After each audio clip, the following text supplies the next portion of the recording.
안녕하세요. 삼성자산운용 이희건입니다. 오늘은 10월 채권시장 전망에 대해 알아볼 텐데요. 9월 리뷰부터 시작해볼까요? 미국 장단기 금리는 헝다그룹 리스크 이슈에도 23일 FOMC 회의 전까지 0.2% 초반, 1.3%대에서 보합권 등락했습니다.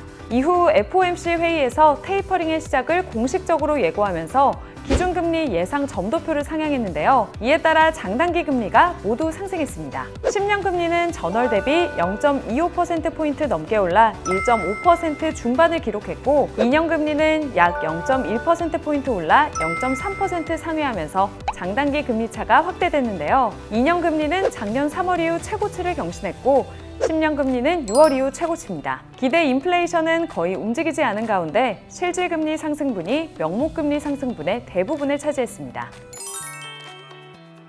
첫 번째 이슈는 연준의 QE 테이퍼링 공식화입니다. 지금까지 일부 매파 성향의 의원들이 10월 테이퍼링 가능성을 언급해왔지만 이는 무산됐습니다. 파월은 고용의 추가 개선이 확인될 경우 곧 테이퍼링이 실시될 수 있다고 언급했는데요. 통상적으로 곧은 다음 회의를 의미하죠. 미국 신규 확진자 수는 8월 말 고점을 형성했고 11월에는 고용의 추가 개선이 예상되는데요. 이에 11월 FOMC 회의에서 또는 회의 직후에 테이퍼링 선언을 하고 12월에 테이퍼링을 시작할 것으로 보고 있습니다. 또한 파월이 내년 중반에 테이퍼링 종료 가능성을 시사한 점을 감안하면 테이퍼링 기간은 약 8개월 정도로 예상합니다. 두 번째 이슈는 스태그플레이션 우려입니다. 이번 회의에서 연준은 기준금리 예상 점도표를 시장 예상보다 크게 올렸는데요. 기준금리 인상 경로가 조금 빨라질 수 있다는 가능성이 대두되면서 인플레이션 기대는 더 이상 크게 올라가지 않고 있습니다. 연준이 효과적으로 기대 인플레이션을 통제해 수요 측 물가 리스크는 완화된 가운데 공급 측 요인도 점차 완화될 전망인데요. ISM 제조업 지수 내의 재고 항목은 바닥을 치고 올라오고 있어 미국 내 공급 차질이 완화됨을 시사했습니다. 내년에도 건전한 수준의 경기와 물가 상승세가 연장돼 완만한 금리 상승이 전망됩니다.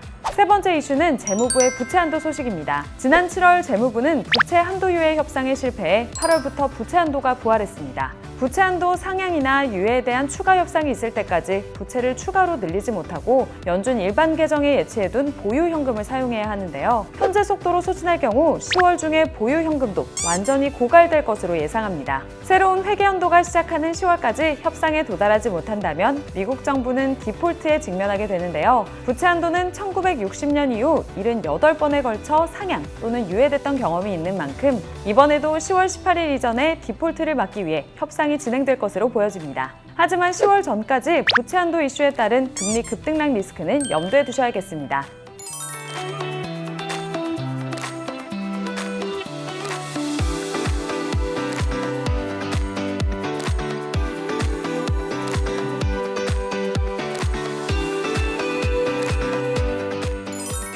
지금까지 10월 채권시장 전망에 대해 알아봤는데요. 그럼 구독과 좋아요, 알림 설정 눌러주시고 우리는 11월에 또 만나요.